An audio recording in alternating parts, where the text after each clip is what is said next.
So you want to strip some wire to get the copper out of it. There's loads of different ways. I'm going to show you a really fast, easy tool to make to do it. Yeah, I mean, you can do it with a knife, or there's this thing where you put the wire in between two screws like this, tighten that screw up until it bites and pull it through. But the simplest way I found is this thing. All it is a bandsaw or a hacksaw blade that I've filed down with a chainsaw file and put a handle on. I'll show you how effective it is.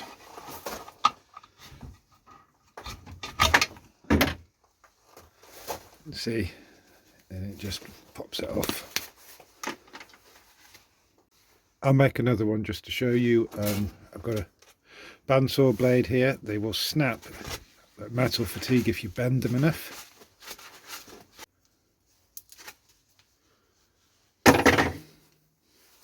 And then it's just a case of getting chainsaw file, which I've got somewhere.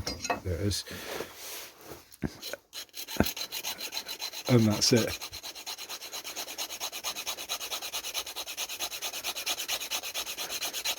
And as you use them, they might get blunt after quite a long time, really.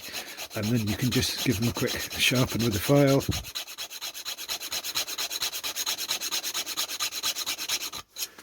So you can get in there. It does take a while, but once it's there,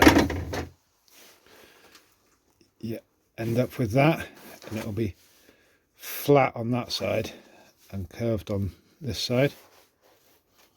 See that? Yeah, that's it. And then I've just wrapped a load of the wire, bits of wire on the end of it. But I'm gonna make a handle out of whatever. It's a bit of plastic or something. That's it.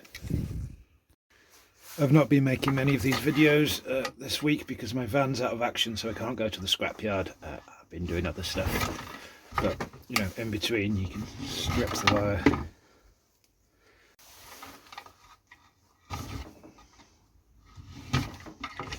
And see how quick it is. I should say, if the wire is warm, if you leave it outside in the sun for a little bit first, it does make it easier because the plastic gets softer. But even in the cold, this thing works pretty well. Obviously you can get much better wire strippers, but you can't get any cheaper than this. And it doesn't take long. It's pretty effective.